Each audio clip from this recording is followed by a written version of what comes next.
What's going on, everyone? Welcome back to the channel, and today we're back over on Black Ops 6 to talk about some news. However, today it's some not so good news, especially in comparison to the positive news we've been getting for the campaign rewards, the changes coming to Liberty Falls, and now the most recent upgrade in the sound system that's coming out.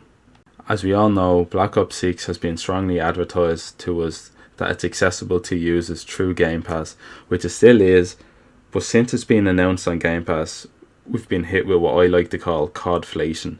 Now, as Game Pass has become more expensive since the release and announcement of Black Ops 6 and other Call of Duties onto the Game Pass service, which negatively benefits the Game Pass users who have no interest in playing Call of Duty and are just there to use the service for its other products that are going to be there, and they're being forced to pay more money for essentially a game that they're never going to play.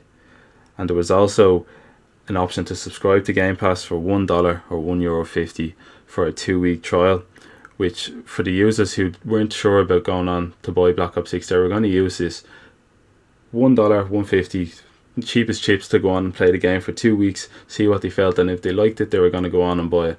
But now, conveniently enough, less than 2 weeks out to the release of Black Ops 6, that service has been removed. And now if you want to play Black Ops 6, you either need to buy the full Game Pass membership, which now I think is about €20 a month, $20 a month. And some people just don't want to be doing that, or else they're going to have to go and buy the full game.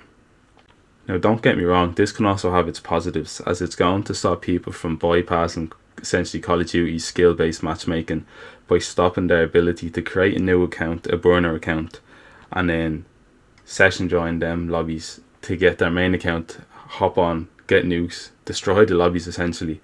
And as we know, there is some content creators out there, their whole content is basically getting into them bot lobbies and dropping nukes when they're pretending that they're in the higher skill-based matchmaking lobbies. It's also going to stop new account cheaters from hopping onto the game, so we should see a drop in levels of cheating activity on the game, but there's always going to be them people who are going to ruin the game for us. We just have to deal with it, but thankfully it's going to be less people hopping on doing this to us. Now, I do think in the long run, if you are going to be playing Call of Duty for the year and you're on Xbox, I'm over on PlayStation, so I had to buy the game in full. I bought the Vault Edition just to get all the little gimmicky stuff. But if you're on Xbox and you're a big Call of Duty fan and you're just going to be playing it for the year, I think you need to go and buy the full game. It's more money efficient in the long run, as you're not paying that monthly service, especially if you're not going to be using the other Game Pass. But if you're using the rest of the Game Pass products, go ahead.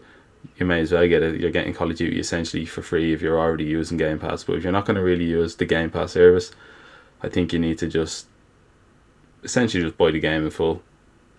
Now, there is some bad news for any Call of Duty fans who live in Kuwait, as the release of Black Ops 6 has not been approved for release by local authority, and as a result, Call of Duty and Treyarch will be issuing refunds to anyone who has purchased or pre-ordered the game.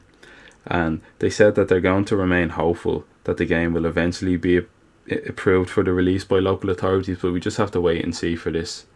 We were also informed on how we're going to be able to unlock all the operators through progression in the game, and I'll cover that in another video. So if you like what you see and want to see more Call of Duty content, especially coming up to the release, as what we're 9 days out now, I think 8 days, there's going to be more content coming on the channel. So if you want to see more, make sure you like, subscribe and comment. Thank you all for watching. See you all in the next one.